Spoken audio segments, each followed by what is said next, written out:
ಮಾನ್ಯ ವೀಕ್ಷಕರೇ, ಇವತ್ತೊಂದು ಬಹಳ ಒಂದು ವಿಶೇಷ ಶೋಚನೀಯ ಸುದ್ದಿ. ಉಡುಪಿ ಶ್ರೀ ಪೇಜಾವರ ಶ್ರೀಗಳು ಕೃಷ್ಣೈಕ್ಯರಾಗಿದ್ದು ತಾವು ಚಿತ್ರದಲ್ಲಿ ನೋಡಬಹುದು ವೀಕ್ಷಕರೇ. 1938 ಮಾರ್ಚ್ 12ರಂದು ವೆಂಕಟರಮಣನನ್ನು ಕರೆಸಿ ದೀಕ್ಷೆ ಪಡೆದಂಥ ಪೇಜಾವರ ಶ್ರೀಗಳು ಇವತ್ತು ಅಸ್ತಂಗತರಾಗಿದ್ದಾರೆ.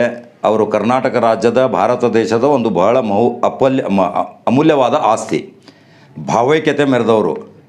ಅನೇಕ ಮಠಾಧೀಶರ ಜೊತೆ, ಭಾರತ ದೇಶದ ಅನೇಕ ಮಠಾಧೀಶರು, ರಾಜಕಾರಣಿಗಳ ಜೊತೆ ನಿಕಟ ಸಂಪರ್ಕವನ್ನು ಇಟ್ಟುಕೊಂಡು ನಿರಂತರ ದಿಟ್ಟ ನಿರ್ಧಾರದ ಒಂದು ಸ್ವಾಮೀಜಿಯಾಗಿದ್ದರು. ಅವರು ಇವತ್ತು ದೇಹ ತ್ಯಾಗ ಮಾಡಿದ್ದು ಒಂದು ಭಾರತಕ್ಕೆ ತುಂಬಲಾರದ ಒಂದು ನಷ್ಟ.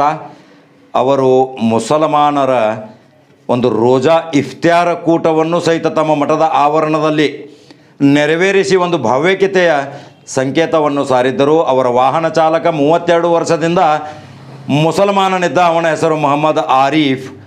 ಇದು ಒಂದು ಸ್ವಾಮೀಜಿಯವರ ಒಂದು ಭಾವೈಕ್ಯತೆಯ ಒಂದು ಕುರು ಅಂತ ಈ ಮೂಲಕ ಹೇಳ್ತಾ ಇದ್ದೀವಿ ವೀಕ್ಷಕರೇ. ಈ ಸ್ವಾಮೀಜಿಯವರು ಅನೇಕ ಧಾರ್ಮಿಕ ಕಾರ್ಯಗಳು, ಬಾಬ್ರಿ ಮಸೀದದಲ್ಲಿ ಹಿಂದುತ್ವದ ಬಗ್ಗೆ ಭಾರತ ದೇಶಕ್ಕೆ ಒಂದು ಜಾಗೃತಿ ಮೂಡಿಸಿದಂಥ ಒಂದು ಮಹಾನ ಸ್ವಾಮೀಜಿಯವರು. ಇವರ ನಿಧನಕ್ಕೆ ಕರ್ನಾಟಕ ರಾಜ್ಯದ ಮುಖ್ಯಮಂತ್ರಿಗಳು, ಭಾರತ ದೇಶದ ರಾಷ್ಟ್ರಪತಿಗಳು, ಪ್ರಧಾನಮಂತ್ರಿಗಳು, ಅನೇಕ ಸಂಘ ಸಂಸ್ಥೆಯವರು, ವಿವಿಧ ಮಠಾಧೀಶರು, ಶಾಸಕರು, ಮಂತ್ರಿಗಳು, ಇಡೀ ಭಾರತ ದೇಶಾದ್ಯಂತ ಶೋಕಾಚರಣೆಯಲ್ಲಿ ತೊಡಗಿದ್ದು ತಾವು ನೋಡಬಹುದು ವೀಕ್ಷಕರೇ. ಅವರ ಕೊಡುಗೆ ಸಮಾಜಕ್ಕೆ ಒಂದು ಬಹಳ ಮಹತ್ವವಾದ ಅಮೂಲ್ಯವಾದ ಕೊಡುಗೆ ಪೇಜಾವರ ಶ್ರೀಗಳದು. ಅವರ ಆತ್ಮಕ್ಕೆ ಶಾಂತಿ ಸಿಗಲಿ.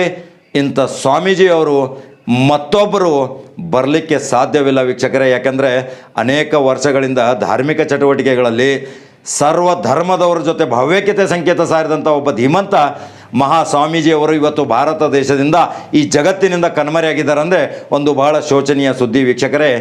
ಅವರ ಆತ್ಮಕ್ಕೆ ಆ ಪರಮಾತ್ಮ, ಆ ದೇವರು ಶಾಂತಿ ನೀಡಲಿ ಅಂತ ನಮ್ಮ ನಂಬರ್ 1 ಚಾನಲ್ ಆಶಿಸುತ್ತದೆ ವೀಕ್ಷಕರೇ. ನಮಸ್ಕಾರ.